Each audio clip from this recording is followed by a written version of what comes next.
Okay, so this is week 3 in Visual Frameworks. Again, my name is Kenneth Stoddard, and so we're going to very quickly walk through this last week's project.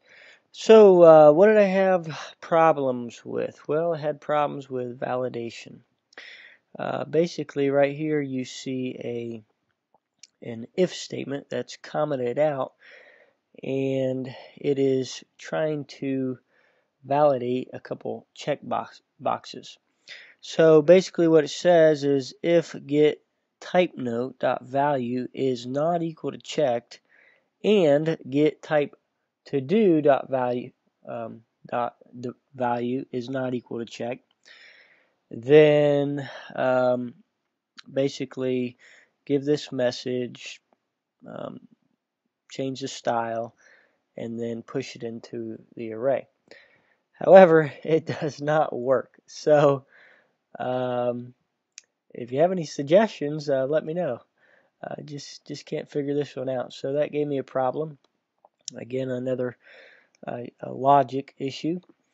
Let's see here. Pull this back up. Problems, things that you discovered. Why is it a good idea to validate forms, and what kinds of validation messages are appropriate for your application? Alright, so I'll skip to the reason for validation. You've got to validate your work. If you're not validating your work, your users aren't going to know what to do if an error takes place.